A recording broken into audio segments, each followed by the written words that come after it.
Para a insulina agir, ela requer cofatores essenciais como cromo, carnitina, vitamina B3 e vitamina B1. A resistência à insulina ocorre se o receptor for bloqueado, geralmente por toxinas, como o incêndio em Seveso, Itália, nos anos 70. A fábrica queimou e liberou muitas dioxinas, e como resultado disso, o diabetes tipo 2 disparou. Essa foi a primeira pista de que produtos químicos causam resistência à insulina. Estamos envenenados, sem exceção. Então, o ponto é que todos precisamos fazer regimes de desintoxicação. Assim que você entra em cetose, tudo começa a se encaixar. E aquela pirâmide alimentar está totalmente de cabeça para baixo. Nossa base deveria ser gordura, carne, ovos e peixe, e apenas frutas ocasionais, açúcar ocasional como um mimo, porque ambos desregulam muito nosso metabolismo por vários motivos. Agora, quando comecei a trabalhar como clínica geral nos anos 80, era relativamente fácil curar as pessoas com dietas simples de eliminação e alguns suplementos. Hoje em dia é muito mais difícil porque a maioria das pessoas é viciada em carboidratos. Estamos todos envenenados. Hipotireoidismo e falhas adrenais ou mitocondriais são comuns. Precisamos cuidar de tudo isso. Sara, estamos em uma epidemia de disfunção metabólica e resistência à insulina. Mais de 90% das pessoas estão metabolicamente desajustadas, segundo o dado mais recente. Como alguém, além do fato de que isso abrange a maioria das pessoas, como alguém sabe se faz parte desse grupo? Aquelas pessoas que consomem elevadas quantidades de açúcar, carboidratos e produtos ultraprocessados acabam entrando justamente nesse grupo. Esses alimentos eles são tão perniciosos e estão impulsionando tanto a patologia ocidental. E é muito interessante olhar para a história disso. Porque durante os anos 60, 70 e o início dos anos 80, o grande problema de saúde eram os cigarros e o tabaco. Isso era o que causava a maior parte das doenças. E com educação, as pessoas acordaram para isso. E o fumo de cigarro, o fumo de tabaco diminuiu. Agora as empresas de tabaco. E neste país era um setor em crise. A Philip Morris, e na América é a Reynolds. O que eles faziam com o tabaco para torná-lo? Mais viciante era adicionar açúcar e nicotina extra. Eles tinham equipes inteiras de cientistas trabalhando para tornar esse tabaco mais viciante. Agora, quando perceberam que as vendas iriam secar porque as vendas de tabaco estavam caindo, essas empresas foram e compraram as empresas de alimentos. E então fizeram esses cientistas aplicarem suas habilidades para tornar a comida mais viciante. Então, esses cientistas olharam para o que as pessoas gostam na comida, e é a sensação na boca, é o fator crocância, é a doçura, é a quantidade certa é a textura, são todas essas coisas, e eles criaram os alimentos ultraprocessados. E os alimentos ultraprocessados são altamente viciantes. Comê-los é tão ruim quanto comer açúcar e carboidratos altamente refinados. E isso está impulsionando nossas atuais epidemias de doenças. E eu fui a uma conferência de colaboração em saúde pública recentemente, e os dados eram para este país que as crianças agora obtêm 75% de suas calorias de alimentos ultraprocessados. E os adolescentes obtêm 86% de suas calorias de alimentos ultraprocessados.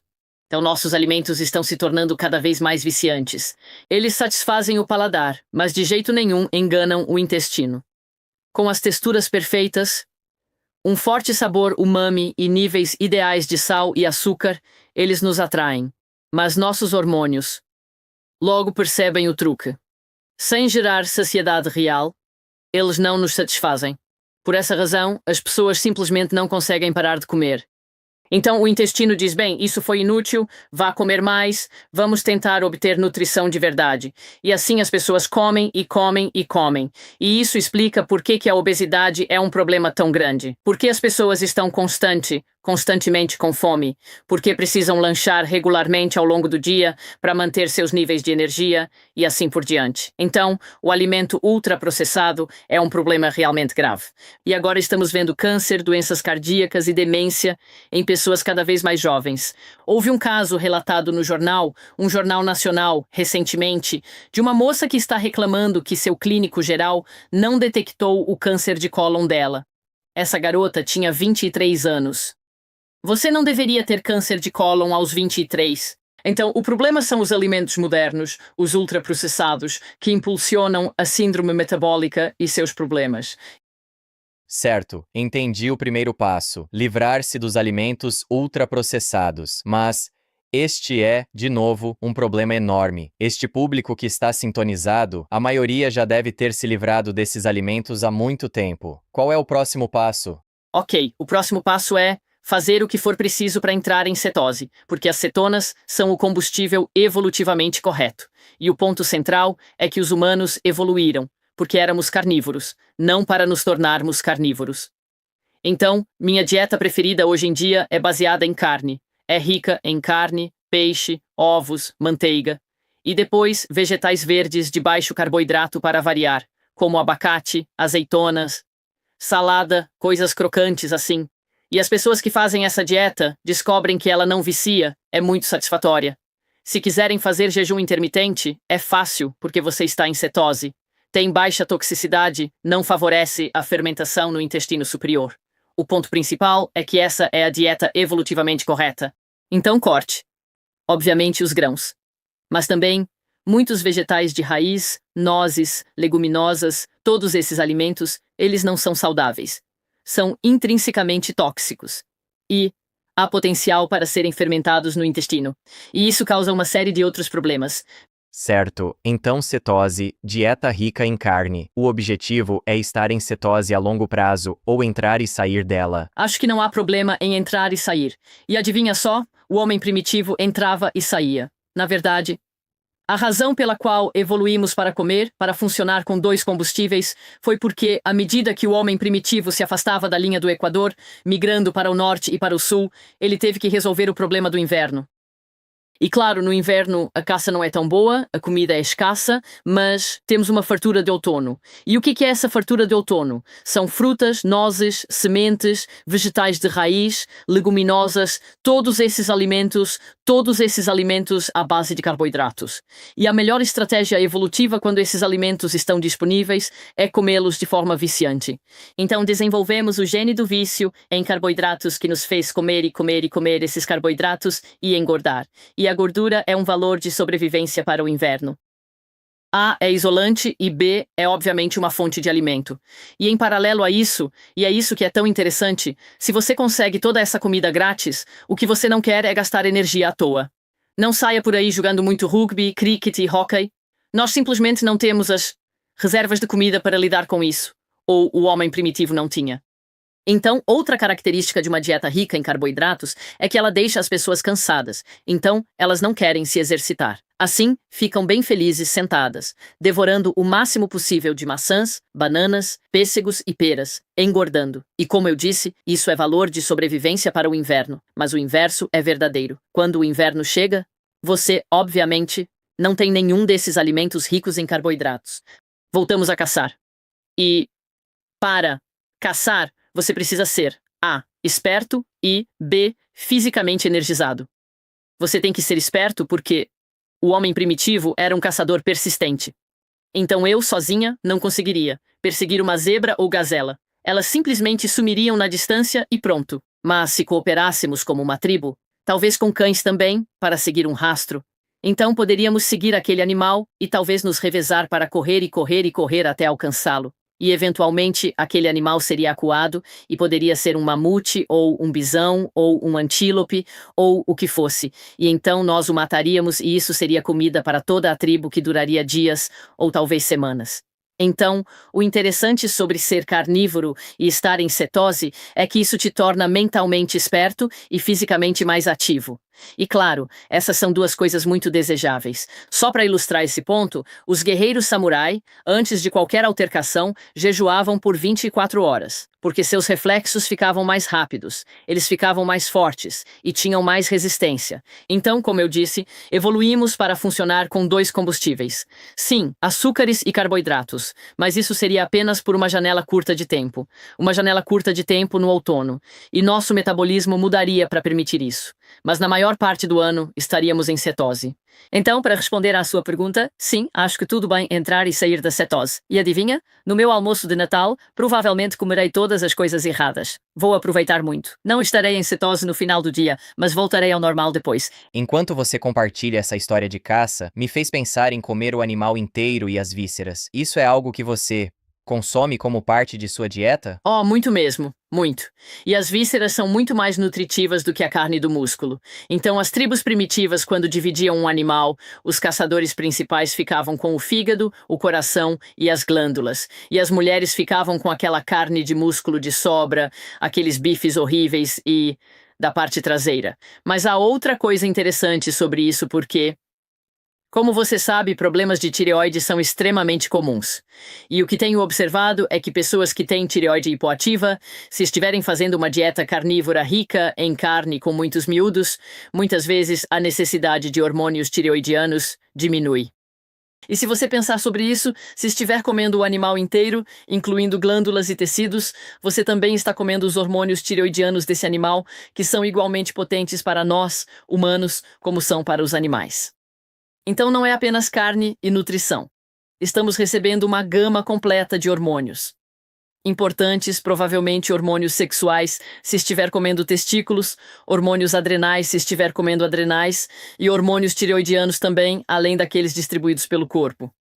Então, sim, os miúdos são um componente muito importante de uma dieta carnívora. Certo, nossa tese central hoje é a disfunção metabólica. Vamos dar um passo atrás e discutir a fundo a fisiologia à medida que alguém segue por esse caminho. Certo. Já falamos sobre os alimentos ultraprocessados, carboidratos, açúcares. Quando abusamos deles. Vamos falar sobre as mudanças no corpo, ao Ok. longo de até mesmo um período prolongado de tempo. Certo. Bem, o que acontece quando você come açúcares e carboidratos é que eles são digeridos muito rapidamente no intestino. Agora, a drenagem venosa do intestino não vai para a circulação sistêmica. O sangue que vem do intestino entra na veia porta e vai direto para o fígado. E o fígado é uma central de triagem. E claro, após uma refeição, você terá um tsunami de açúcar jorrando para a veia porta. Isso tem que ser lidado pelo fígado. Agora, a primeira linha de defesa é o glicogênio. E temos no fígado o que eu chamo de esponja de glicogênio. Eu penso nela como uma esponja, porque ela absorve aquele açúcar que está jorrando. Também temos glicogênio em nossos músculos, que também absorve qualquer excesso de açúcar que esteja na corrente sanguínea e é um órgão de armazenamento. Agora, essa esponja de glicogênio só pode funcionar se for espremida até secar entre as refeições. E se não for espremida entre as refeições porque estivemos comendo demais, ou nos exercitando pouco, ou não usando nossos cérebros, e essa esponja de glicogênio fica saturada. Nós, então, recorremos a uma segunda linha de defesa, que é a insulina. E a insulina vai baixar o açúcar no sangue, convertendo-o em gordura. Agora, se ele se converter em gordura imediatamente no fígado, teremos doença hepática gordurosa. E adivinha, estamos vendo epidemias da chamada doença hepática gordurosa não alcoólica.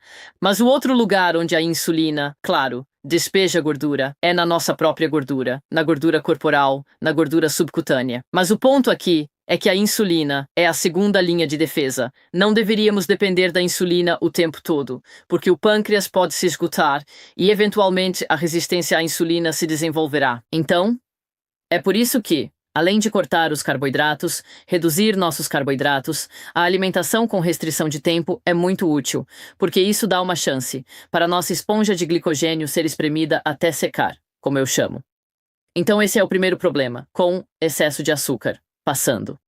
Sendo consumido em uma refeição, sobrecarregamos nossa esponja de glicogênio, começamos a usar a insulina. E se você faz isso o tempo todo, acaba com resistência à insulina. E a resistência à insulina é o diabetes tipo 2.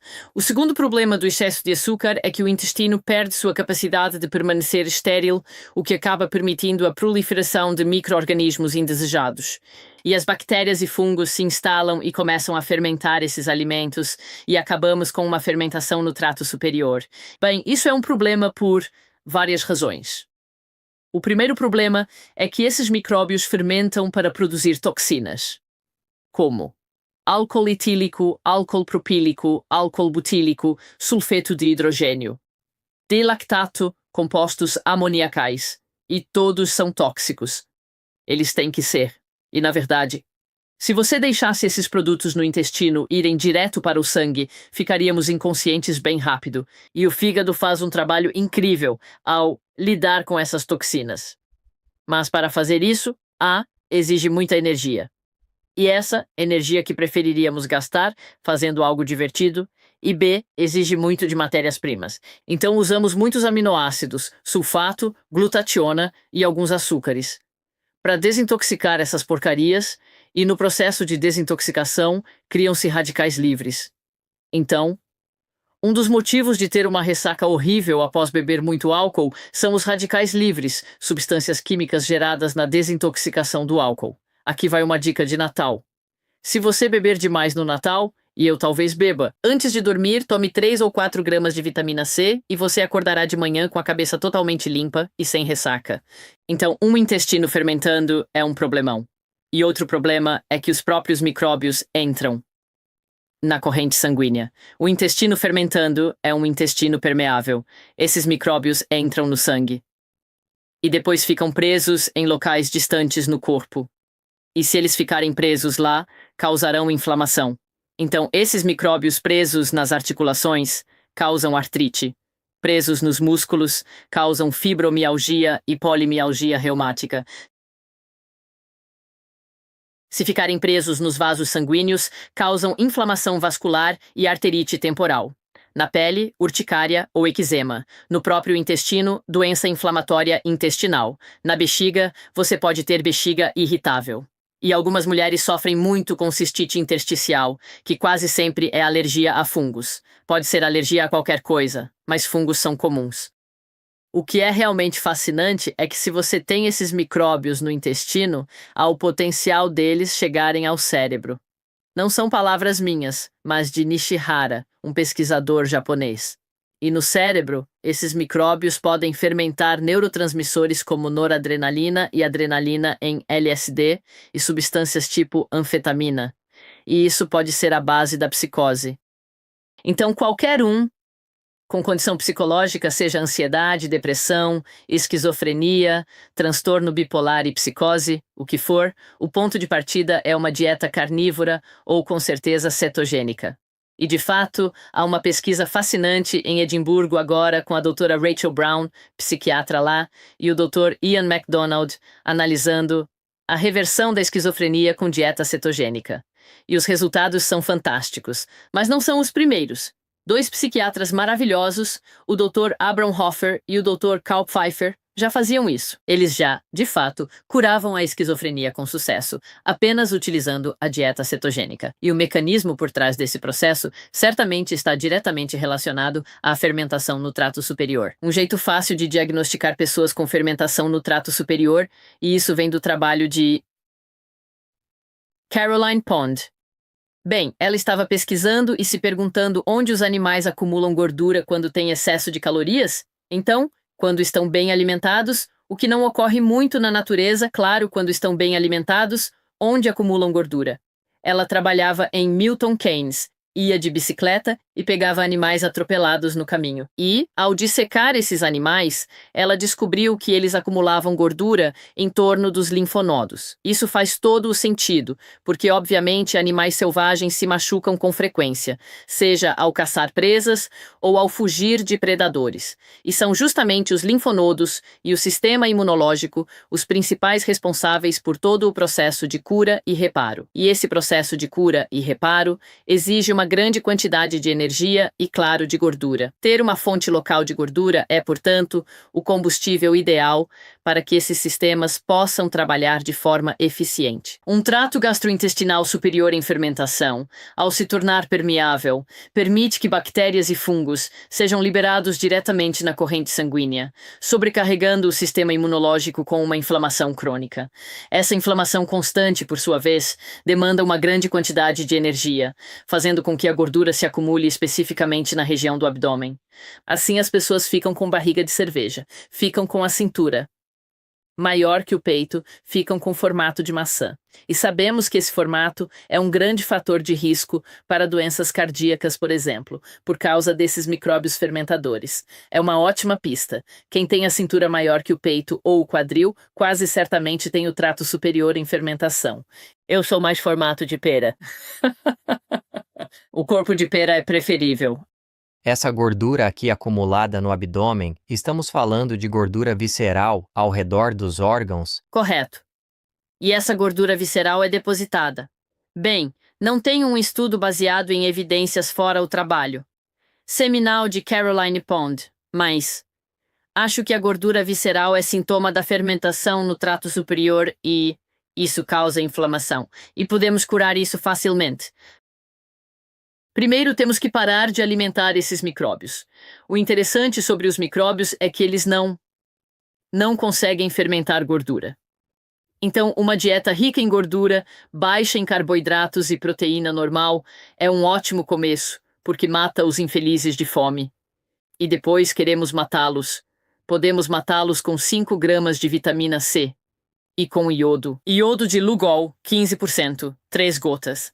Gosto que sejam tomados separados porque a vitamina C é um agente redutor e o iodo um oxidante. Eles se anulam. Sugiro tomar iodo de manhã e vitamina C à noite, ou o contrário, como preferir. Embora alguns digam que o iodo atrapalha o sono, então costumo tomar iodo de manhã. É um ótimo começo. E a outra ferramenta que considero muito útil e aprendi muito com o trabalho do Dr. G. E. Jennings é o MSM, metilsulfonilmetano. Ele é bem barato. Sempre busco ferramentas baratas que todos possamos pagar e introduzir com segurança em nossas rotinas. Mas somos todos deficientes em enxofre, não digo eu. Mas Stephanie Seneff, bioquímica brilhante que você deve conhecer. E ela sustenta que todos temos deficiência, mas se tomar enxofre no trato superior, que é um ambiente aeróbico, isso mata esses micróbios. Mas no intestino inferior, que é anaeróbico, o microbioma, onde deveríamos ter muitos micróbios nesse ambiente, ele age como um prebiótico e alimenta esses micróbios. É um benefício duplo, uma vantagem e tanto. Então, o MSM ajuda muito a resolver a fermentação no trato superior. Quando a situação estiver sob controle, não precisamos tomar tudo isso o tempo todo. Mas como eu disse, tenho certeza de que o homem primitivo oscilava na fermentação do trato superior. Quando os carboidratos eram abundantes, ele fermentava. E quando não eram abundantes, ele não fermentava. E, de fato, temos uma pista muito boa de que ele tinha essa fermentação no trato superior. Porque evoluímos enzimas hepáticas específicas para lidar com os produtos dessa fermentação. A que todos conhecemos é a gama-GT. A gama-GT é específica para o álcool etílico. É o produto de fermentação mais comum. Por quê? O que comemos no outono? Comemos frutas. E o que é fruta? É um saco de açúcar, com uma casca em volta que está coberta de fungos. É assim que fazemos vinho e cidra. Se comer esses alimentos em abundância, estará comendo os 2 ingredientes que fermentam rápido e produzirá álcool etílico. Mas a gama-GT é ótima para desintoxicar o álcool etílico. Se for ao médico e sua gama-GT estiver alta, ele dirá: "Ah, você está bebendo demais, não?" Mas já vi abstêmios com gama-GT alta. Por quê? Estão fermentando açúcares com fungos. Eu gosto de ver a gama-GT, a AST e a ALT, que são as 3 enzimas hepáticas que lidam com a fermentação no trato superior. Gosto que todas fiquem abaixo de 20, mas claro, os intervalos de referência costumam ser bem maiores, porque são baseados na população dita normal. Mas a população normal deveria comer dieta carnívora. E digo que, nos meus carnívoros, a gama-GT, AST e ALT ficam bem abaixo de 20. Sobre a fermentação no trato superior, você citou suplementos. Sim. Para erradicá-la. A dieta cetogênica também faz parte do protocolo. Correto. A boa notícia em tudo isso, seja fermentação no trato superior ou resistência à insulina, é que o tratamento inicial é o mesmo. Correto. Eliminar os ultraprocessados, reduzir os açúcares, reduzir os carboidratos e usar os 3 suplementos, se houver fermentação, para pelo menos domar isso temporariamente. Mas fica muito Correto. complexo e se espalha pelo corpo, especialmente com a fermentação no trato superior e os diversos sintomas. Mas, de novo, a boa notícia é que o tratamento é relativamente simples. Sim, é teoricamente simples, mas muito difícil na prática, porque o açúcar e os carboidratos causam um vício profundo. Eu mesma sou viciada. Eu compreendo perfeitamente essa situação. Na verdade, eu desenvolvi um pequeno teste de vício para a comida. Funciona assim: se eu conseguir comer só um pouco sem devorar o pacote todo, posso guardar em casa. Mas não me atrevo a ter castanhas de caju por perto, porque se eu provar uma só, adivinhe? O pacote inteiro desaparece num instante. Não ouso ter chocolate em casa, porque se eu comer um quadradinho, a barra inteira some. Esse é meu teste pessoal de vício, que me guia sobre o que é seguro comer ou não. Mas a terceira coisa que precisamos fazer é pensar na resistência à insulina. E a insulina entra em cena no dia de Natal, quando, como tudo o que não devo, claro que vou ter um pico de insulina. E para a insulina funcionar de forma eficaz, ela precisa de cofatores essenciais, como o cromo, a carnitina, a vitamina B3 e a vitamina B1. Esses são os micronutrientes importantes para que a insulina possa agir corretamente. E, em muitos casos, podemos ter resistência à insulina porque o receptor de insulina está bloqueado por alguma coisa. Geralmente é uma toxina. O melhor exemplo disso, houve um incêndio na Itália, em Seveso, nos anos 1970.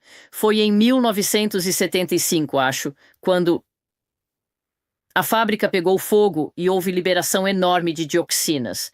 Dioxinas são químicas horríveis e tóxicas. Como resultado, o diabetes tipo 2 disparou. Na área ao redor de Seveso.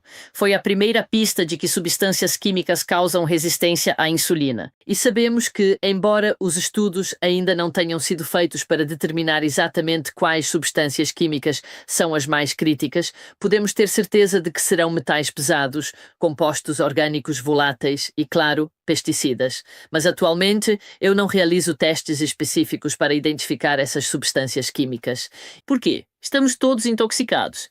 Eu fazia muitas biópsias de gordura buscando pesticidas e compostos orgânicos voláteis, e nunca vi um resultado normal. Quando faço testes de quelação para metais pesados na urina com agentes quelantes e uso DMSA, nunca vi um resultado normal. Todos estamos envenenados, sem exceção. Então, o meu conselho é: todos nós precisamos fazer regimes de desintoxicação. Não gaste seu dinheiro com testes caros. Apenas comece a fazer esses regimes de desintoxicação. Bem, esse é um assunto que daria para uma outra palestra, mas em resumo, qualquer regime de aquecimento nos permite, de fato, evaporar, como eu costumo dizer, não suar, mas sim evaporar, os compostos orgânicos voláteis e também os pesticidas que estão na nossa gordura. O nosso fígado consegue lidar com algumas dessas substâncias químicas, mas se elas não passarem pelo fígado, talvez por inalação ou através da pele, elas acabam ficando presas e acumuladas na nossa gordura. Enzimas hepáticas não chegam nelas, é preciso mobilizá-las. Todo esse conceito se baseia no trabalho pioneiro do cirurgião americano Bill Ray. Ele atuou durante os anos 60 e 70 na complexa área cardiotorácica. Naquela época, os gases anestésicos não eram removidos de maneira adequada. Então, ele foi envenenado pelos gases anestésicos, que estavam presentes no centro cirúrgico. E quando você é envenenado por um químico, é bastante comum que isso seja seguido por uma alergia a ele. Ele teve sensibilidade química múltipla e parou de trabalhar. Então, ele se interessou por medicina ecológica e fundou o Centro Ambiental de Dallas, no Texas, onde perguntou: como desintoxicar? Como nos livrar dessas químicas? E, naquela época, ele fazia exames de sangue para medir as químicas e ver o que havia no sangue. Ele reuniu 210 pacientes que submeteu a regimes de detox. E esses regimes eram regimes de aquecimento, massagem e depois ducha. E a ideia aqui é que estamos aquecendo os produtos químicos em nossa gordura subcutânea, evaporando-os para a camada lipídica da superfície da pele e depois lavando-os no banho. E o que ele demonstrou, a primeira observação interessante que ele fez é que 200 daqueles pacientes inicialmente pioraram. Por quê? Porque estamos mobilizando químicos da gordura para a corrente sanguínea e eles estão tendo um envenenamento agudo, efetivamente. Quando ele continua os regimes, A, essas pessoas melhoram clinicamente, e B, ele demonstrou através de testes que elas reduzem sua carga tóxica total. Coletei cerca de 30 pacientes nos quais fiz biópsias de gordura antes e depois desses regimes e, em todos os casos, a carga tóxica diminuiu. Então, como dizem alguns, não gaste dinheiro com testes caros, apenas faça os regimes. E não acho que importe qual regime de aquecimento é usado. Fazer sauna é maravilhoso se você tiver tempo, mas se não, banhos de imersão, banhos com sal de Epsom funcionam muito bem. O segredo é lavar os químicos depois, e o que potencializaria isso seria usar um creme detox. Bom, eu tenho um. Criei um que é uma mistura de óleo de coco, manteiga de karité, vitamina C e vitamina D. Contudo, qualquer tipo de óleo orgânico serve bem. Se você passar apenas óleo de coco orgânico sobre a sua pele, ele acabará penetrando nela naturalmente. Esse óleo penetra profundamente nas camadas de células mortas da pele. Nós perdemos cerca de 3,5 kg dessas células anualmente. Ao descamar, o óleo de coco consegue absorver os químicos tóxicos mobilizados do tecido subcutâneo, o que potencializa significativamente o processo de detox. Realmente, todos deveriam adotar essa prática. E depois, claro, os metais pesados. Novamente, não gaste dinheiro com o teste. Apenas faça a quelação de metais pesados. E falamos sobre MSM antes. E enquanto falamos, estou fazendo um estudo analisando os níveis de metais pesados na urina usando MSM. E está bem claro, é um agente quelante muito útil. Agora, ele não atua em todos os metais pesados. Para chumbo e mercúrio, ele não é tão brilhante, mas ainda assim remove um pouco. Onde ele realmente se destaca, e estou muito animada com isso, é para o alumínio. Tenho visto níveis muito altos de alumínio sendo eliminados. E talvez você já conheça o trabalho do Dr. Chris Exley, que está baseado aqui no Nordeste. Seu apelido é Senhor Alumínio. Não há nada que ele não saiba sobre o alumínio. E ele sustenta que estamos todos envenenados por alumínio. Temos o alumínio, bem conhecido como o principal adjuvante usado em diversos tipos de vacinas. Ele sustenta que a única forma de se livrar dele é com água de sílica, o que sim pode estar correto, mas é muito caro. E meus pacientes não têm condições de beber água de sílica todos os dias, mas podem pagar pelo MSM. Novamente, tive outro paciente que fez isso e apresentou níveis muito altos de bismuto, que é um metal pesado tóxico e ruim. Então eu disse, Frank, como diabos, de onde veio isso? Ah, ele disse, cerca de 20 anos atrás. Ele usou um preparado chamado Denol, ou Pepto-Bismol, para tratar úlceras estomacais. E pode ser eficaz, mas ao tomar isso, você vai se envenenar com bismuto. Então, novamente, o MSM vai remover o bismuto. E, recentemente, claro, um dos contrastes radiológicos favoritos é o gadolínio, que é um metal pesado muito tóxico. É frequentemente usado para diagnosticar miocardite ou como reforço para exames de ressonância magnética, mas o MSM remove isso maravilhosamente bem. Portanto, qualquer pessoa que precise de tal exame deve tomar MSM antes, durante e depois, para garantir que o gadolínio cumpra seu papel no exame e seja então removido do corpo. Então, o MSM será uma ferramenta muito útil e quando eu tiver coletado dados suficientes, poderemos publicar para ver exatamente quais metais são removidos com mais eficácia. O DMSA é muito bom para chumbo e mercúrio, então acho que provavelmente acabarei com um regime híbrido de DMSA. 50 mg por quilo de peso corporal, tomados uma vez por semana por talvez 3 meses, e depois MSM, 10 gramas por dia, todos os dias por 3 meses. E isso fará um trabalho muito bom para a maioria das pessoas para eliminar seus metais pesados. Agora, um aviso sobre o MSM. Ele é tão eficaz que você pode ter reações de detox bem graves com ele. Então comece sempre com uma dose minúscula. Comece sempre com apenas 1/4 de colher de chá por dia e depois aumente devagar, devagar, devagar, até 3 colheres de chá por dia. Faça isso por 3 meses e talvez, a longo prazo, uma dose de manutenção de meia colher de chá por dia. Então, isso vai abordar o lado da resistência à insulina. Com todas essas medidas em prática, já teremos feito um progresso significativo. E para ter a certeza de que o objetivo foi realmente alcançado, é fundamental realizar os testes de acompanhamento. E provavelmente o teste mais fácil para as pessoas fazerem são 2 semanas de monitoramento contínuo de glicose. Você pode comprar os kits na Amazon. Eu uso o Abbott Freestyle Libre e eles são indolores e fáceis de usar. Leia os resultados no smartphone e isso lhe dirá exatamente o que está acontecendo ao longo de 2 semanas. E nos diz 2 coisas muito úteis. A primeira é que somos todos um pouco diferentes. Algumas pessoas se dão bem com certos alimentos, mas não com outros. E se você for alérgico a um alimento, curiosamente, isso pode se manifestar com um pico de açúcar no sangue. Tive uma pessoa que teve picos enormes de açúcar no sangue quando comia seu alimento alérgico, mas não porque era um alimento rico em carboidratos, mas apenas porque estava tendo uma reação alérgica a ele, provavelmente mediada por hormônios do estresse. E a outra coisa útil é que, se você tiver um pico de açúcar no sangue, poderá ver quanto tempo leva para baixar novamente. Então, por acaso, fiz uma viagem a cavalo na Sicília alguns anos atrás, com uma grande amiga minha, e ela estava com um monitor contínuo de glicose. Então pensei, isso vai ser interessante. Durante os primeiros dias, os níveis de açúcar se mantiveram entre 4 e 6, mesmo consumindo vinho. No entanto, nas férias na Sicília, cavalgando por 8 horas diárias, o almoço era feito de forma isolada. Como seria a composição de um piquenique típico por lá? Um pedaço grande de pão e um pouco de salame. Então, é claro, eu dei o pão para o cavalo e comi o salame. Mas a Charlotte, ela comeu o pão e não é diabética. O açúcar no sangue dela subiu para 11. Fiquei impressionada com isso. E isso apenas por causa do pão branco que talvez tenha um pouco de açúcar, mas ilustra a rapidez com que o amido pode ser transformado em açúcar. Mas o bom é que o açúcar no sangue dela caiu logo depois e, portanto, ela não tinha resistência à insulina. A insulina dela obviamente deu um pico, baixou o açúcar no sangue bem rápido e tudo ficou bem.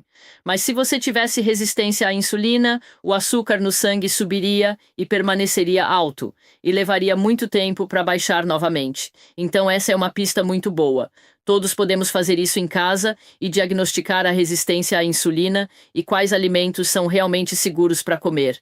Mas implemente todas essas intervenções primeiro porque eu sei qual será o resultado se alguém estiver em uma dieta rica em carboidratos, o açúcar vai ficar totalmente descontrolado. Mas faça todas essas intervenções primeiro e depois use o monitor contínuo de glicose. E isso dirá se você chegou lá. Quando se trata de testes, é um assunto que eu realmente queria abordar. Você mencionou o MCG e depois olhar para o pico e a rapidez com que ele cai. É uma ótima dica. O que você acha da insulina em jejum ou algo como o teste de Kraft, onde você realmente injeta glicose no corpo e vê a reação após um período de tempo? Bom, esses também são testes muito úteis. E a insulina em jejum deve ser muito baixa. E, de fato, um teste de tolerância à insulina é provavelmente um teste melhor que o de tolerância à glicose, mas não é feito neste país, e medir a insulina é caro. Então podemos inferir o que a insulina está fazendo medindo o açúcar, que é bem barato. Uma dicasinha, que pode confundir os resultados, é que a vitamina C é uma molécula muito parecida com o açúcar. Na verdade, os animais podem produzir. São apenas os humanos, morcegos frutívoros e porquinhos da Índia que não conseguem produzir sua própria vitamina C, mas todos os outros animais conseguem produzi-la a partir do açúcar. Isso ilustra o ponto de que são moléculas muito semelhantes. E se você estiver tomando altas doses de vitamina C e o teste que estiver usando envolver glicose oxidase, poderá obter um resultado superior ao esperado. Na verdade, eu me assustei um dia porque tinha acabado de testar minha glicose e deu 7. Fiquei absolutamente horrorizada. Eu tinha tomado uma dose bem alta de vitamina C porque estava resfriada. A vitamina C pode, de fato, falsear o resultado da glicose. Então, lembre-se disso se usar fitas de glicose oxidase para o teste de açúcar. Para alguém que não adotou a dieta sobre a qual falamos hoje, a glicose no sangue está dando picos. Vamos falar sobre a reação em nível micro no corpo quando isso acontece, e então a insulina acompanhará isso, o que causa problemas de forma independente. Correto. Então, se você tiver um pico de açúcar no sangue e sobrecarregar sua esponja de glicogênio, então sim, você terá um pico de insulina. E a insulina, então, baixa o açúcar no sangue. E o interessante sobre a insulina é que ela não, ao que a insulina responde, não é a quantidade total de carboidrato que você consumiu, mas a taxa de variação. Portanto, se o seu açúcar no sangue subir muito rápido, você terá um grande pico de insulina, ao passo que, inversamente, se o seu açúcar no sangue subir bem devagar, terá um pico de insulina muito menor. E quando você tem um pico de insulina, isso baixa o açúcar no sangue. E conforme o açúcar no sangue começa a cair, se cair rápido, o cérebro entrará em modo de pânico. E o hormônio do pânico é a adrenalina. E o que a adrenalina fará é estimular mais açúcar, liberado do glicogênio no fígado. Mas se você estiver tendo picos de adrenalina, é isso que causa a pressão alta. E o outro problema com um pico de glicose é que ele deixa o sangue pegajoso. E esses são os dois principais mecanismos pelos quais as artérias são danificadas. Açúcar pegajoso. O açúcar na corrente sanguínea é pegajoso. Ele gruda no revestimento dos vasos sanguíneos, gruda nos glóbulos vermelhos e os torna pegajosos. E isso danifica as artérias, que precisam então ser curadas e reparadas. E o colesterol está envolvido no processo de cura e reparo. O colesterol não danifica nossas artérias. O colesterol é parte da cura e do reparo. Ele é um espectador inocente. E então temos a questão da pressão arterial. Se por acaso você a elevar, se ela for significativamente elevada, considerando um cenário hipotético.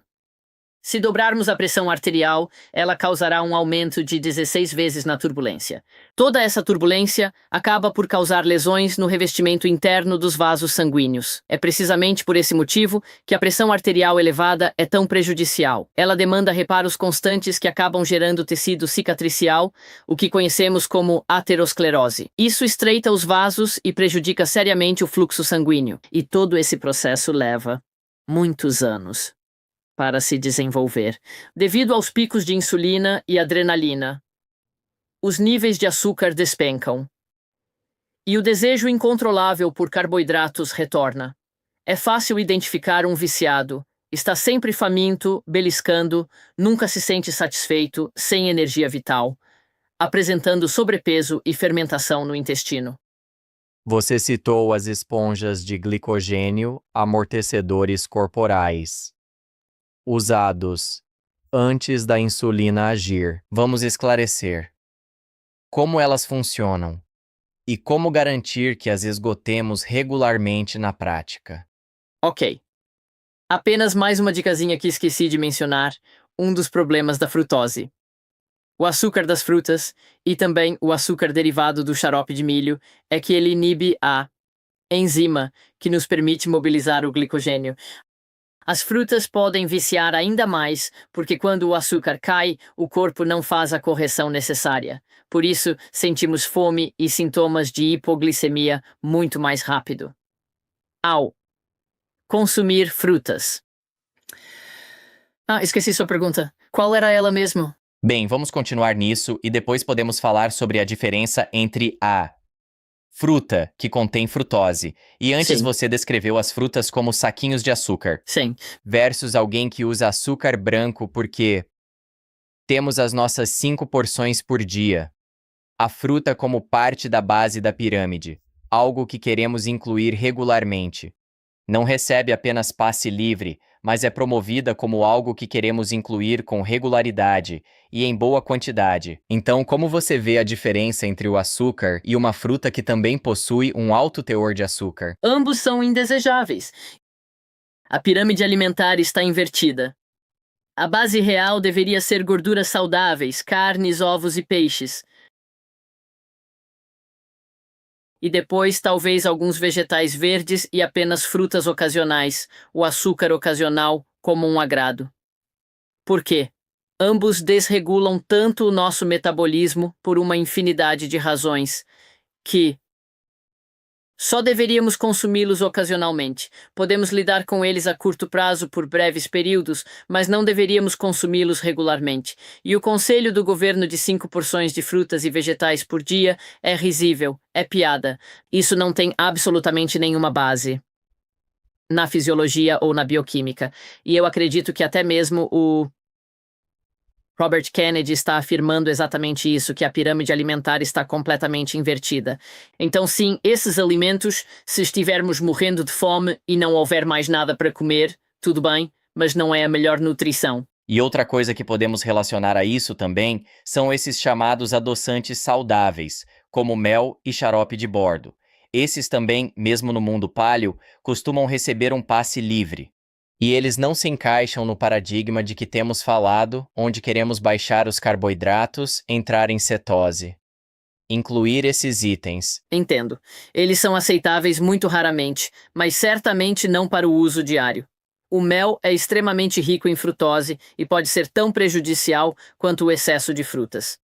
E adoçantes artificiais. O corpo é inteligente, e se você sente algo doce na boca, o corpo libera os hormônios em antecipação a um pico de açúcar.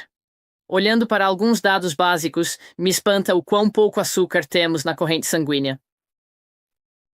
A corrente sanguínea é composta por cerca de 5 litros de sangue, e para ter um nível normal de açúcar no sangue, você só precisa de uma colher de chá, 5 gramas de açúcar. Então, 1 grama por litro é uma quantidade ínfima. Então, se você não tem uma forma eficaz de absorver esse açúcar do intestino, não precisa de muito açúcar ou mel para elevar o açúcar no sangue rapidamente. Então, como eu digo, os adoçantes artificiais são igualmente tóxicos porque geram a mesma resposta hormonal que o açúcar. Então, eles realmente devem ser evitados. Não são alimentos evolutivamente corretos e podemos lidar perfeitamente bem com níveis baixos de açúcar no sangue. Vou dar um exemplo disso. Houve 2 exploradores intrépidos, Ranulph Fiennes e Mike Stroud, que se propuseram a uma jornada desafiadora, atravessar a Antártida pelo Polo Sul, sem qualquer tipo de apoio externo. E o que isso significava é que eles tinham que carregar ou rebocar com eles todos os suprimentos necessários.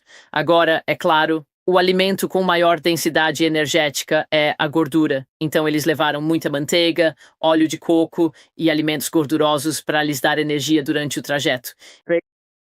Eles permaneceram em um estado de cetose permanente, acabaram não completando a prova e perderam 25 quilos num evento de extremo estresse físico. Mas o médico Mike Stroud realizava exames de sangue constantes para monitorar tudo de perto. E de agora, o açúcar no sangue normal deve ficar entre cerca de 4 e 6 milimoles por litro. Eles estavam frequentemente abaixo de 1 milimole por litro, mas não tinham sintomas de hipoglicemia. Por quê? Porque estavam em cetose. Eles estavam funcionando muito bem com cetonas, e isso os impulsionou durante aquele exercício. Portanto, podemos ter níveis de açúcar no sangue muito baixos e funcionar perfeitamente bem. E é nisso que deveríamos realmente focar. Então, quando você citou adoçantes artificiais, está se referindo especificamente ao aspartame? Mas, e sobre aqueles que são de origem natural, como a estévia, a fruta do monge, qual é a sua opinião a respeito? É que os mesmos princípios se aplicam a esses casos também. O corpo é muito inteligente e se ele sente algo doce na boca, ele vai antecipar uma carga de açúcar e começará a produzir insulina em resposta a essa percepção. E o outro ponto importante é que isso acaba mantendo o desejo viciante por açúcares. Então, para um agrado bem ocasional, tudo bem. Mas se você os consome o tempo todo, isso acaba ativando aquela fissura por açúcar, aquele desejo viciante.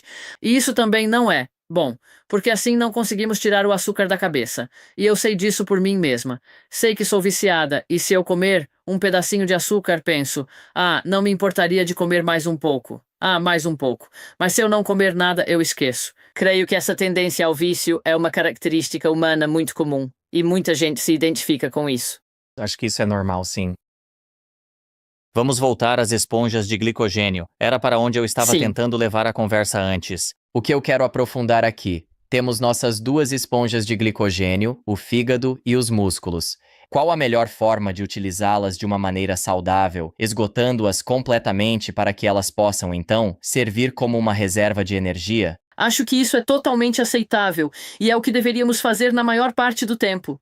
A esponja de glicogênio pode reter cerca de 1.700 calorias de açúcares. Então, você tem que ter, se a sua esponja de glicogênio estiver realmente seca, ela pode absorver muito açúcar antes que ele comece a transbordar para a corrente sanguínea. E sabemos disso pelos maratonistas.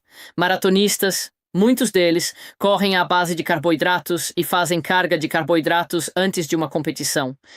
Mas se eles não repuserem os açúcares, então eles estão correndo e recebendo constantemente jujubas e balas de goma e sabe-se lá o quê, e então batem no muro por volta das 17 milhas.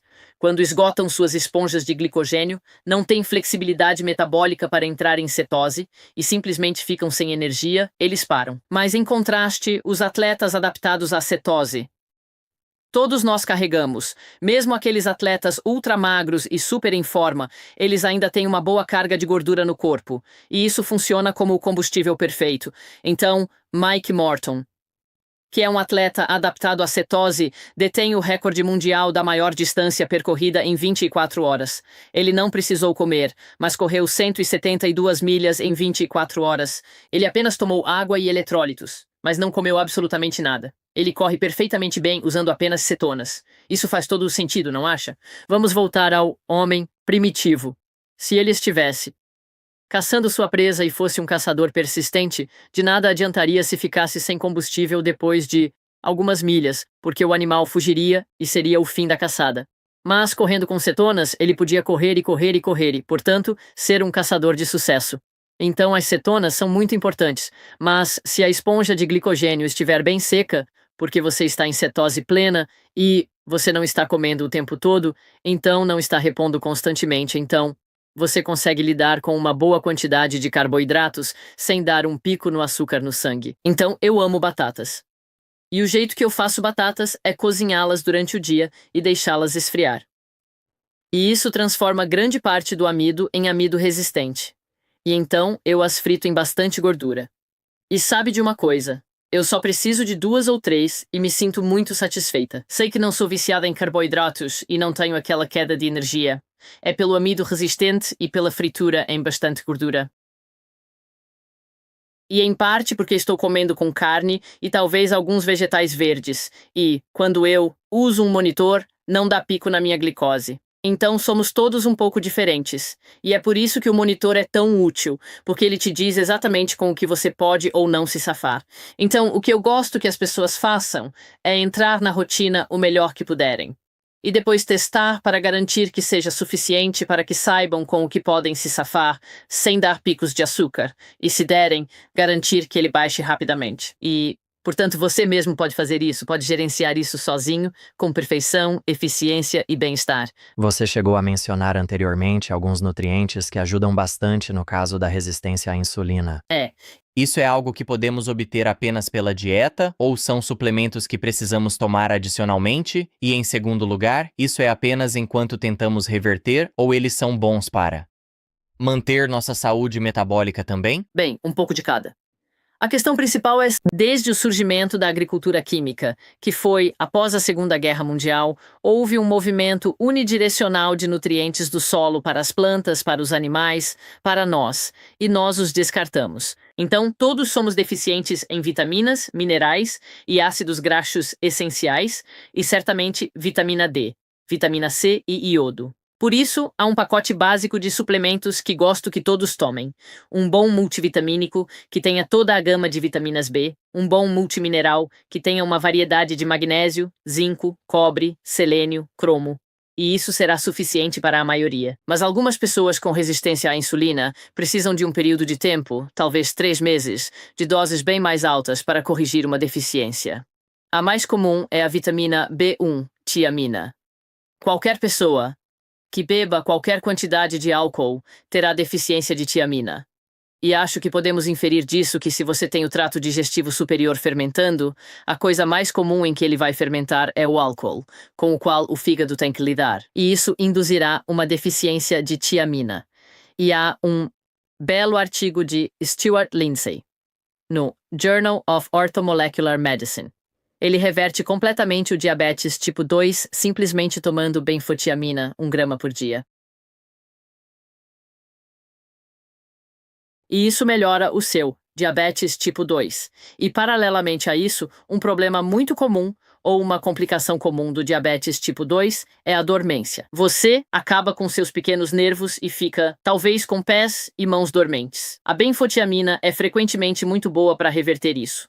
Portanto, se alguém tem diabetes estabelecido e está começando a ter neuropatia, a benfotiamina, 1 grama por dia, seria uma ótima forma de ajudar a reverter. Todos sabemos que o cromo é essencial para a sensibilidade à insulina, e esse é um suplemento muito barato e fácil de tomar. Talvez 500 microgramas por dia seria um bom começo. L-carnitina, novamente. Acetil L-carnitina. Mas é claro que isso é abundante na carne. Ao comer carne e não ter fermentação gástrica, os seus níveis de carnitina estarão absolutamente ótimos. Mas essa questão, claro, seria um problema específico para quem é vegetariano. Trabalho muito de perto com um bioquímico maravilhoso, Dr. John McLaren Howard, observando a função mitocondrial em pessoas com síndromes de fadiga. E, paralelamente a isso, também estamos medindo os níveis de carnitina rotineiramente em pessoas com fadigas. E eu realizei mais de 1.036 desses testes de função mitocondrial, onde medíamos a carnitina. E quando revi os resultados, duas coisas interessantes se destacaram. A primeira foi que 1/3 das pessoas em quem fizemos os testes era vegetariana ou vegana. Isso é muito superior à média da população. E os vegetarianos e veganos eram quase invariavelmente deficientes em acetil L-carnitina. E por isso, eles estarão muito mais em risco de resistência à insulina do que as pessoas que seguem uma dieta carnívora. Se você faz uma dieta carnívora, adivinhe de que a carne é composta. É composta de mitocôndrias. E as mitocôndrias nos animais estarão cheias de coenzima Q10, magnésio, acetil L-carnitina, vitamina B3, todas as coisas de que nossas mitocôndrias precisam. Não é difícil entender isso, não é? Portanto, os vegetarianos serão necessariamente deficientes em relação aos carnívoros nesses micronutrientes essenciais. E sabemos que as mitocôndrias também estão implicadas na resistência à insulina e no diabetes. Continuando com esse tema de dieta à base de plantas, vegana, vegetariana. Na sua opinião, existe uma maneira de seguir essa dieta a longo prazo e ainda ser saudável com certos suplementos ou protocolos? Eu não sei. Mas para isso você realmente teria que se esforçar muito mesmo. É bem difícil fazer uma dieta de baixo carboidrato se você é vegetariano ou vegano. E as fibras? Muito se fala sobre os seus supostos benefícios, mas eu, sinceramente, não estou convencida. E houve alguns estudos fascinantes observando o microbioma de carnívoros, e ele é tão saudável quanto, se não mais, do que o de pessoas em uma dieta onívora ou vegetariana. Agora, devo dizer que me preocupava com a fibra e o microbioma porque todos fomos criados com Burkitt e suas ideias vindas da África. E a explicação comum, a minha explicação era que, porque não sabemos muito sobre o microbioma, mas o que sabemos é que quanto mais diverso ele for, mais saudável você será. E assim parece lógico que se você estiver comendo uma dieta diversificada, terá um microbioma diversificado. Mas fiquei fascinada por um comentário do professor Nick Lane, que escreveu muitos livros sobre a função mitocondrial, onde ele aponta que a fibra da carne é o prebiótico preferido para os micróbios mais abundantes no intestino, Bacteroidetes e Firmicutes. E ele aponta que as bactérias geralmente dependem de um nutriente específico, como fibra de carne, que seria o colágeno e o resto. Então, elas produzirão um resíduo que outras bactérias irão fermentar, talvez sulfato. E é um pouco como aquela rima. Pulgas grandes têm pulgas pequenas nas costas para picá-las, pulgas pequenas têm pulgas menores, e assim por diante até o infinito. Então, o ponto aqui é que, se você tem um bom suprimento de fibra de carne no topo da cadeia alimentar bacteriana, isso desce por muitos níveis de bactérias que consomem os resíduos umas das outras. E isso explica a diversidade microbiana no microbioma. E o próximo problema que me preocupava era a constipação em pessoas em dieta carnívora. E como os carnívoros apontam? Se você está constipado, então, comer mais fibra é como adicionar mais carros a um engarrafamento, e não funciona necessariamente. Então isso me fez pensar seriamente sobre a constipação. E eu acho que a constipação é uma questão de atrito. Eu acho que a constipação ocorre quando há atrito entre o conteúdo intestinal e o revestimento da parede intestinal. E o que é essencial em todo o corpo, não apenas no revestimento do intestino, para reduzir o atrito dentro do sistema, é a água da zona de exclusão. E este é o trabalho de Gerald Pollack. E para encurtar uma história muito, muito longa, o que ele demonstrou é que a água contra uma superfície. E isso pode ser qualquer superfície no corpo. Uma membrana mitocondrial, o revestimento do intestino, o revestimento dos pulmões, ou o que quer que tome a forma de uma estrutura semelhante a um favo de mel. Ela se sobrepõe em camadas, e o resultado disso é que se torna carregada negativamente. Agora, se duas superfícies estão carregadas negativamente, elas se repelem como um ímã. É um pouco como o sistema ferroviário na China, o maglev, como é chamado, onde os trens ficam sobre um trilho único. Essa forma em seção transversal, e as duas superfícies são fortemente carregadas negativamente, então não há contato ali. E assim o trem se move sem atrito e pode atingir velocidades de até 600 km por hora. No vácuo, eles estimam que chegará a 1000 km por hora. Isso é mais rápido que um avião a jato. E assim é dentro do intestino. E se você tem um revestimento do intestino sem atrito, então o conteúdo intestinal deslizará sem esforço. Agora, a única coisa, e este é um trabalho feito por Stephanie Seneff e Gerald Pollack, que melhora massivamente a qualidade da água da zona de exclusão, são os grupos de sulfato. E é claro que eles são fornecidos em abundância com o MSM. E claro, a carne é rica em enxofre, e se você falar com carnívoros convictos, a constipação não é um problema.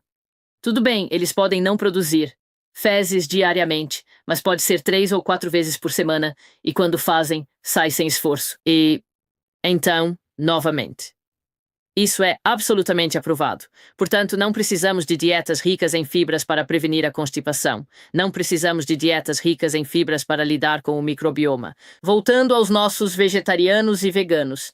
É teoricamente possível ser vegetariano ou vegano e cetogênico, mas você tem que se esforçar muito com muitos suplementos, particularmente a vitamina B12, e você tem que comer muita gordura, particularmente óleo de coco e azeite de dendê. Eles são as duas principais gorduras saturadas que você consegue em uma dieta vegetariana e vegana.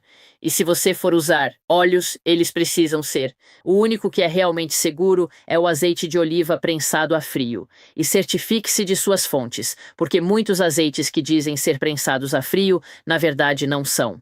E é difícil obter os óleos essenciais como o DHA e o ácido araquidônico, que é tão importante para o nosso cérebro, você pode conseguir um pouco no óleo de krill. Então, é teoricamente possível, mas dá muito trabalho. Vamos voltar à questão da água de zona de exclusão. Você destacou aí a importância do enxofre para mantê-la. Quais são outras coisas que você gosta de fazer para garantir que a água ZE no seu corpo permaneça saudável? Certo. Não se pode beber água de zona de exclusão. Não é um suplemento, pois é um fator local. É como a água reage a superfícies hidrofóbicas ou hidrofílicas. Para ter essa água de qualidade, você precisa de gorduras boas na dieta.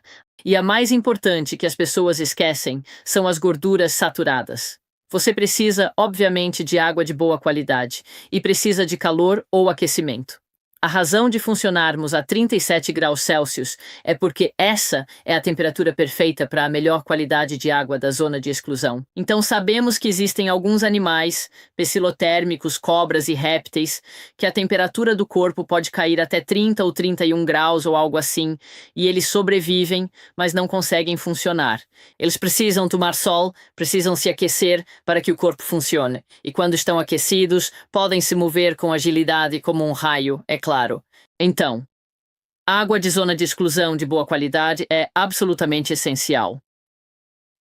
Não apenas para o movimento dentro do corpo, mas também para reduzir o atrito bioquímico no corpo.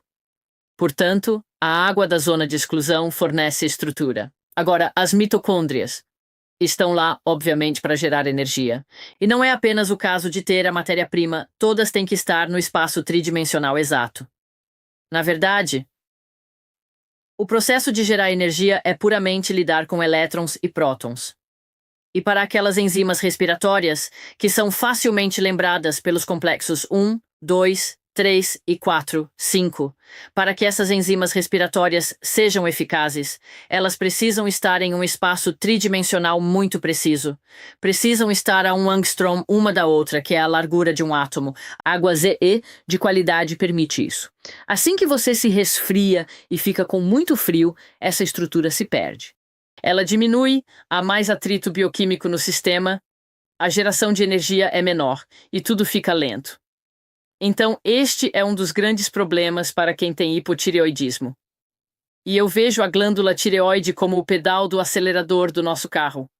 E se ela está lenta e a pessoa está fria, então tudo vai funcionar ainda mais devagar. As mitocôndrias vão desacelerar. E assim, claro, eles terão fadiga física, claro que terão fadiga mental. É por isso que os atletas se aquecem antes de competir. Porque ao aquecer, você melhora a água ZE e reduz o atrito bioquímico no corpo e o atrito mecânico. Por exemplo, nas Olimpíadas de Londres, em 2012, os ciclistas descobriram isso e o velódromo foi mantido a 29 graus Celsius, que é a temperatura perfeita para o desempenho máximo dos ciclistas. Refiro-me aos velocistas, não aos de longa distância, e mais recordes olímpicos foram quebrados em Londres do que em qualquer Olimpíada anterior. Tenho certeza de que parte disso foi porque o velódromo estava bem aquecido, e essa era a temperatura ideal para os atletas darem o seu melhor. Certo, mudando um pouco de assunto, sobre a água ZE, existe alguma conexão com a hidratação e a água que bebemos? Bem, sim, claro. Você precisa ter a quantidade certa de água, e se estiver desidratado, não terá água para formar a água da zona de exclusão. Mas eu apenas lembraria que algumas pessoas acham que é bom beber muita água, e isso pode ser igualmente prejudicial. Na verdade, alguns dos meus pacientes mais mal nutridos são pessoas que acham bom beber 3 ou 4 litros de água por dia. Você pode beber água pura, mas não urina água pura. Quando você urina, sempre elimina todos os minerais, uma certa quantidade deles, porque não reaproveitamos tudo. Então, efetivamente, você está eliminando minerais. E por isso, gosto que as pessoas bebam conforme a sede. Então, se estiver com sede, beba, mas não beba demais. Sim, precisamos de gordura para ter membranas. De boa qualidade. E claro, a água é retida no corpo pelos sais, então precisamos de muitos minerais. É conseguir o equilíbrio dessas 3 coisas que é tão importante. E paralelamente a isso, precisamos de adrenais que funcionem bem porque as adrenais controlam a retenção de sal na corrente sanguínea. E na verdade, isso soa bem contraintuitivo, mas tenho pessoas que parecem sofrer muito. Dizem que estão sempre desidratadas, bebendo o tempo todo para se manterem hidratadas. Tive alguns sucessos com pessoas que fazem janelas curtas de jejum seco. Então talvez eu goste de restringir o horário das refeições, como tudo dentro de uma janela de 6 horas. Assim passo 18 horas sem consumir nada. E de vez em quando eu também não tomo água nenhuma. 18 horas sem água, e isso estressa um pouco os rins e os acorda, deixando-os menos ociosos. Tive 1 ou 2 sucessos notáveis de pessoas que diziam que precisavam beber o tempo todo para se manterem hidratadas e bem, mas o jejum seco às vezes pode ajudar muito. Quando você observa quem faz jejum seco, alguns chegam a 5 dias. Eu não recomendaria isso. Parece tempo demais para o meu gosto. Seria preciso monitorar com muito cuidado. Mas é possível. E essa é certamente uma outra área que pretendo explorar com mais detalhes no futuro. Quando se trata de hidratação e beber água, tem a filtragem, a adição direta de minerais à água, a estruturação da água, que é um pouco diferente da água estruturada no corpo. Como você avalia todas essas variáveis em relação à água que você consome? Bem, obviamente queremos beber a água mais limpa possível. E a água da torneira neste país é simplesmente imbebível. Recomendo o uso de filtros de água, algo como o filtro Berkey parece ser bem popular, e ele remove os metais pesados e muitos pesticidas. Se houver preocupação com o flúor na água, a única forma de removê-lo é por osmose reversa. Devo admitir que não explorei muito, e sim, os minerais são importantes. Eu até criei um produto chamado Sunshine Salt, que contém todos os minerais permitidos. Sugiro que as pessoas adicionem isso à comida. Muitos não gostam dessa água salgada. Devo dizer que não explorei muito. Isso, sei que tem gente que gosta de água hidrogenada e de ativar a água de certas formas, mas eu não me aprofundei nisso. O que posso dizer de interessante é que tenho cavalos e porcos aqui, e tenho muita sorte de ter minha própria nascente nos fundos. Há um riacho constante da minha nascente no cercado deles. Eles têm um bebedouro, mas simplesmente nunca o utilizam para beber. Mas para beber daquela água fresca e cristalina da nascente, eles não hesitam em sair, mesmo no frio congelante e sob a chuva, porque obviamente é a que eles preferem. Na época em que eu competia com meus cavalos. E passávamos umas 3 horas no trailer durante uma competição. Eles jamais bebiam a água que era oferecida naquele lugar estranho. Eles esperavam até voltarem para casa e só então se permitiam beber. Então, os animais são muito mais sensíveis à qualidade da água do que nós, humanos. Novamente, isso é algo que eu realmente preciso explorar mais. Então, você nunca fez nenhum teste nessa água ou chegou a consumi-la? Ah, sim, sim. Eu bebo o tempo todo. Entendi. E não, nunca testei. Sobrevivi bebendo-a nos últimos 35 anos, então acho que sobreviverei mais um pouco. Vamos voltar à fibra da carne. Quando você tocou no assunto, mencionou rapidamente o colágeno. Quero entender bem quais partes da carne contém essa fibra. E se existem tipos diferentes. E você mencionou que ela pode alimentar os micróbios. Fale um pouco mais sobre isso. Certo. A resposta são os cortes de carne mais baratos que encontrar. Então, tudo bem, um bife puro é uma delícia, mas não é cheio de tendões, fibras, membranas e colágeno. E ao comer frango, você deve roer as partes de colágeno nas pontas dos ossos. E depois de ter comido o pedaço, coloque todos os ossos num caldeirão e ferva, ferva e ferva, e faça um caldo de carne disso. Então, ao comer um animal, não se deve desperdiçar nada. Não me lembro. Onde foi que li? Ah, sim. O Serviço Aéreo Especial, orientando sobre como sobreviver no Ártico. Se você matar uma foca, a primeira coisa a fazer é furar a cabeça dela e sugar o cérebro quente. É a parte mais nutritiva do animal. O grande benefício de ferver os ossos é extrair a riqueza nutritiva do tutano. O resultado final deve ser um osso que pareça estar seco no deserto de Gobi há muitos anos. Nada deve ser desperdiçado, e não há nada em um animal que não se possa comer. Tenho sorte, crio meus próprios porcos e dizem que do porco a única coisa que não se come é o grunhido. Absolutamente nada deve ser desperdiçado. Devo admitir que os pulmões não são muito saborosos, por isso não os consumo, mas órgãos como testículos, fígado, rins, coração e até cérebro são realmente deliciosos. Talvez não pareça muito agradável para alguns, mas costumo cozinhar a cabeça do porco inteira no forno. Deixo lá por 4 ou 6 horas, retiro a carne e a pele solta facilmente, então eu a fervo.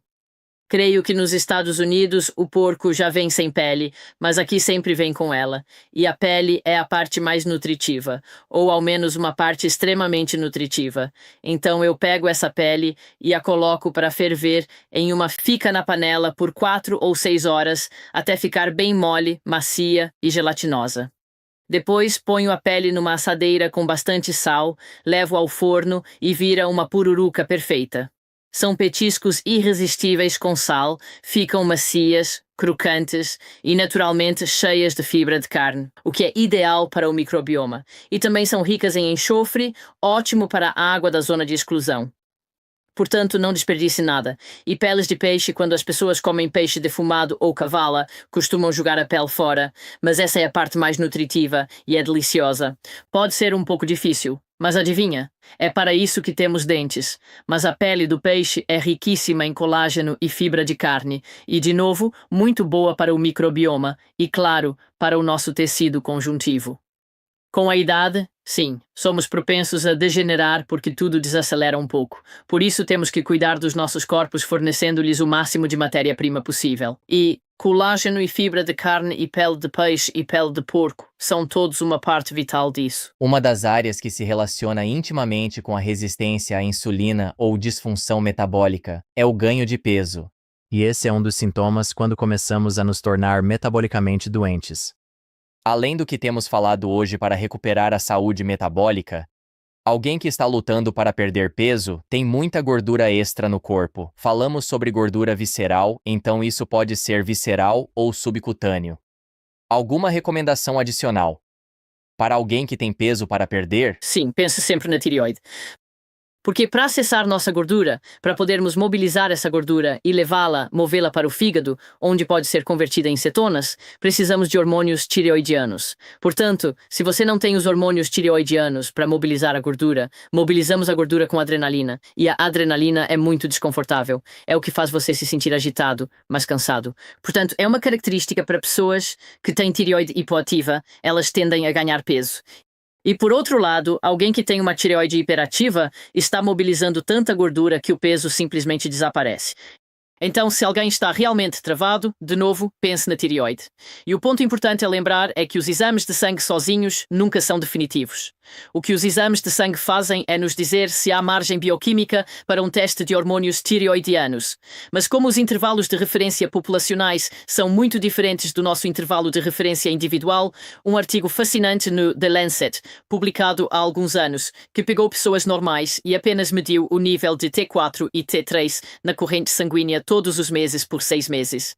E o que eles demonstraram é que todos temos nosso próprio intervalo de referência pessoal para T4 livre e T3 livre. Assim, embora o intervalo populacional possa ser de 12 a 22 picomols por litro, algumas pessoas funcionam melhor entre 20 e 22, algumas pessoas estão em 14 a 16, outras podem estar em 11 a 13. E não sabemos qual é o nosso próprio intervalo de referência pessoal, porque ninguém é testado na adolescência para ver qual é. Portanto, se o exame de sangue mostrar que o seu T4 livre ou o seu T3 livre está no limite inferior do intervalo, isso nos diz que há margem bioquímica para um teste com hormônios tireoidianos. E para isso, uso glândulas tireoidianas de grau alimentício, que você pode obter online. Você não precisa de receita médica para isso. Comece com uma dose bem baixa e vá aumentando. E paralelamente a isso, fique atento. Você tem algum outro sintoma de tireoide hipoativa? O clássico é o seu pulso estar lento. Todos deveríamos saber como medir nosso pulso. E o pulso em repouso deve estar entre cerca de 70 e 75 batimentos por minuto. Os atletas são um pouco mais lentos, mas essa é a média. Portanto, se o seu pulso estiver consistentemente lento, sua temperatura corporal for baixa e você estiver fadigado, seu cérebro não estiver tão aguçado quanto deveria estar. Você tem edema, talvez o rosto um pouco inchado, alterações na voz, síndrome do túnel do carpo, cabelo de má qualidade, perda de sobrancelhas, todos esses são sintomas de que você pode ter tireoide hipoativa. E muitas vezes, ao colocar a tireoide em ordem, de repente isso dá um pontapé inicial.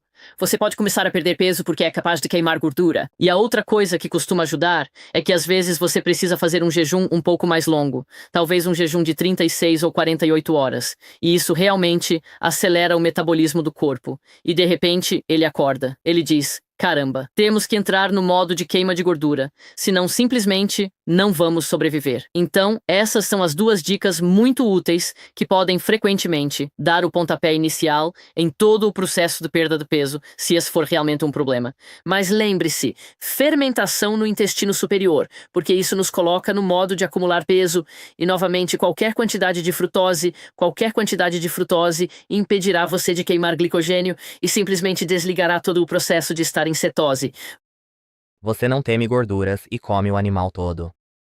Mas quando se trata especificamente de perda de peso, como você se sente sobre as pessoas incluírem gordura extra, tipo a manteiga no bife ou colocar manteiga no café? Muitas vezes, no mundo cetogênico carnívoro, essas coisas são promovidas para obter gordura extra de boa qualidade. Mas como você vê isso em geral e depois para alguém que está tentando perder peso? Certo. Bem, uma ferramenta muito útil é o óleo TCM, triglicerídeos de cadeia média. Mesmo que você não esteja particularmente adaptado à gordura e funcionando à base de cetonas, eles não requerem digestão, são absorvidos. Como o óleo TCM, vão direto para o fígado e geram cetonas. Então, se você está sentindo que precisa daquele pequeno impulso de energia, ou se está com fome e não tem, o cérebro não está funcionando, então o óleo TCM seria uma solução perfeita. Porque não vai se transformar em gordura, vai direto para as cetonas, que você queima depois. E Essas cetonas vão estimular as mitocôndrias a trabalharem mais rápido e também estimulam o crescimento de mais mitocôndrias. E como você sabe, penso nas mitocôndrias como os motores do nosso carro. Então isso lhe dá um motor maior que funciona mais rápido. É um pouco caro. Esse é o único problema. Mas o óleo TCM é um truque muito útil para ajudar se você estiver tentando perder peso e manter os níveis de energia. Para alguém que está sintonizado até aqui, eles estão nessa categoria de disfunção metabólica. Têm algum peso extra para perder, mas estão inspirados e vão agir. Para alguém que vai adotar muito do que falamos hoje, o que você recomenda? Mergulhar de cabeça e fazer tudo de uma vez? Ou fazer em um ritmo mais lento e deixar o corpo se ajustar? Depende da sua doença. E vejo pessoas com síndromes de fadiga, e algumas delas estão muito doentes, porque quando você coloca em prática essas intervenções, você tem reações de desintoxicação, tem hipoglicemia cetogênica, tem a gripe cetônica. Às vezes, se você é alérgico à comida, pode ter alergia e vício, são dois lados da mesma moeda. Você pode ter sintomas de abstinência. Portanto, se você estiver completamente bem no resto, eu apenas mergulharia e faria. Mas se estiver doente, acho que tem que fazer mais devagar. Aquelas pessoas que passaram a vida inteira consumindo carboidratos, o que é a grande maioria, com certeza encontrarão dificuldade ao tentar mudar para dietas ricas em gordura. E a razão disso é que o processo de digerir gordura exige muita energia. O pâncreas tem que produzir muitas enzimas, e o processo de gerar enzimas requer muita energia. E se essa pessoa está vivendo de carboidratos desde sempre, simplesmente não conseguirá produzir as enzimas para digerir essa gordura. Então, às vezes você tem que ir devagar e talvez tomar enzimas pancreáticas extras e talvez alguns sais biliares para ajudar a emulsificar a gordura, a fim de facilitar gordura, para que você tolere essa gordura. Mas a resposta é: depende. E quanto mais doente você estiver, mais devagar você deve ir. Para alguém que está muito entusiasmado, mergulha de cabeça, está muito comprometido, quão rápido eles podem reverter isso? Pode ser surpreendentemente rápido, em questão de apenas alguns dias ou, no máximo, algumas semanas. Assim que você entra em cetose, tudo começa a se encaixar. Seus níveis sanguíneos se estabilizam, você para de ter picos de insulina e adrenalina, o cérebro se acalma, a qualidade do sono melhora, o intestino em fermentação, se você tiver algum sintoma intestinal, eles desaparecem. E é o começo se você tiver alguma condição associada à inflamação. E acho que muita inflamação é causada por alergia a micróbios no intestino superior em fermentação, e então os marcadores inflamatórios diminuem. E paralelamente a isso, você coloca em prática os regimes de desintoxicação, porque estamos todos envenenados. MSM e talvez terapia de quelação de metais. Estou cada vez mais convencida de que todos temos que fazer tudo. Quando comecei como clínica geral no início dos anos 80, era relativamente fácil melhorar as pessoas com dieta de eliminação simples e suplementos. Hoje em dia é muito mais difícil. É muito mais difícil. Porque a maioria das pessoas é viciada em carboidratos. Estamos todos envenenados. Tireoides hipoativas e funções adrenais ruins e funções mitocondriais ruins são muito, muito comuns. Então, nós simplesmente temos que fazer tudo. E sempre começa com a dieta e resolvendo o intestino superior em fermentação e tomando um pacote básico de suplementos nutricionais e então vendo o que acontece a partir daí. Se você tem algo, se você tem uma patologia terrível como câncer, então não temos tempo para brincar. Você só tem que mergulhar. De cabeça na dieta cetogênica. Sabemos que o câncer cresce de forma muito rápida e sobrevive exclusivamente de açúcar. Ao passo que o nosso próprio sistema de imunidade, que é projetado para combatê-lo, opera de maneira muito mais eficiente utilizando gorduras saudáveis. Portanto, depende muito da patologia. Mas essas intervenções são realmente o ponto de partida para tratar absolutamente tudo. Para alguém que quer investir tudo nisso, como você se sente em relação a algumas dessas ferramentas novas que são populares no mundo da saúde agora, como azul de metileno, creatina, qualquer outra coisa nesse campo? Que esteja ganhando força e que as pessoas possam combinar. Bem, a creatina é muito boa para os músculos e, de novo, manter-se forte é muito importante. Então, sim, fico feliz que as pessoas tomem creatina e, para muitos, ajuda nos mecanismos de entrega de energia. Azul de metileno eu não faria logo de cara. Sim, é uma intervenção muito segura. É boa para os mecanismos de entrega de energia e tem boa atividade antimicrobiana. Então, para algumas pessoas, isso é muito útil também, mas as pessoas estão sempre procurando pela solução rápida. E vêm até mim querendo que eu diga: tome esta erva ou tome aquele azul de metileno ou faça isso e você ficará bem. Não é assim, é um trabalho árduo. E estamos aqui falando, mas essa pobre pessoa tem que ir e colocar em prática e realmente fazer. Eu tento me concentrar no que chamo de óbvio ululante. E todos devemos fazer o básico. E para a grande maioria das pessoas, todo esse básico bem feito te leva muito longe. Mas melhor do que isso, como eu digo, esclarece essas águas clínicas turvas, porque as pessoas vêm a mim com listas de sintomas e às vezes não sei se isso vai causar aquilo ou se aquilo vai causar o outro. Mas quando você coloca em prática todas essas intervenções, a causa e o efeito tornam-se muito mais óbvios e então as pessoas se tornam seus próprios médicos, tornam-se seus próprios detetives, porque ser médico deveria ser como ser detetive. Então pegamos os sintomas, que são as nossas pistas, e colocamos em prática várias intervenções e vemos se esses sintomas melhoram. Se não melhorarem, erramos no diagnóstico. Temos que voltar ao início. Os médicos não pensam assim. Eles não pensam na causa. E por isso, o que é importante fazer é que todos temos que nos tornar nossos próprios médicos.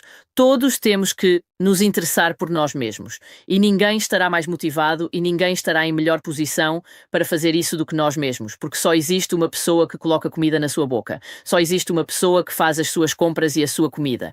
E só há uma pessoa que observa esses sintomas. E depois de 4 décadas e meia de entrar em todos os becos sem saída possíveis, estou agora focando no óbvio ululante e todos precisamos fazer isso. E isso levará a maioria das pessoas muito longe. Bem, acho que em conversas como esta, temos que ter cuidado, na linha do que você está dizendo, para não tornar as coisas muito caras se não precisarmos, e não tornar muito complicado porque as pessoas simplesmente vão ignorar e não começar. Então Correto. vamos seguir pelo outro caminho como nossa última pergunta aqui. O oposto de trazer coisas como azul de metileno e creatina. Qual é a fórmula mais simples para as pessoas? Compartilhamos muito aqui nos últimos 90 minutos. Tenho certeza de que a dieta cetogênica será a base. Mas qual é o protocolo mais simples que alguém pode adotar hoje Correto. para ganhar esse impulso? Bem, dieta cetogênica e depois tomar vitamina C e iodo para resolver o intestino superior em fermentação, porque isso é muito comum. E se você tem o intestino superior em fermentação, terá má absorção de suplementos nutricionais. Então, dieta cetogênica, iodo e vitamina C para resolver o intestino superior em fermentação. Depois, todos precisamos de um pacote básico de suplementos nutricionais que é um multivitamínico, um bom multimineral, vitamina D 10.000 UI por dia, vitamina C 5 gramas por dia, iodo de Lugol 3 gotas que você já começou a tomar. E então fazer jejum intermitente, consumindo toda a sua comida em uma janela de 6 horas. E se você tiver energia paralelamente a isso, todos precisamos ser fortes, todos precisamos fazer algum exercício que traz benefícios de muitas formas. E você não precisa ser um corredor, apenas exercícios isométricos simples. Isso deve se tornar parte da nossa rotina diária. E tudo isso muito bem feito vai levar a grande maioria das pessoas longe. Mantenha a simplicidade. Me perdoe. Procure fazer uma desintoxicação de metais pesados usando MSM. E aplique fontes de calor. Se você costuma correr, tome um banho quente logo após o treino. Caso contrário, use banhos relaxantes com sal de Epsom. Fantástico! E todos podemos fazer isso. Então todas essas são coisas que podem ser incorporadas à nossa vida cotidiana. Elas são as intervenções com menos atrito que consigo imaginar. São medidas acessíveis e totalmente seguras. O risco envolvido é zero. E é absolutamente essencial que as façamos. Tudo bem, Sara. Gostei muito da conversa. Como sempre, vamos parar por aqui hoje. Vamos colocar os links do seu site, seus livros e suas redes sociais. Obrigado. Jessie, muito obrigada. E obrigada pelo seu tempo também. Agora, não deixe de conferir este outro episódio incrível que preparamos. Você não pode perder. Vejo você por lá. Meu programa difere por focar na insulina. Hoje, a maioria produz insulina demais ao comer alimentos que geram alta resposta hormonal, ficando sobrecarregada. A insulina é o mestre.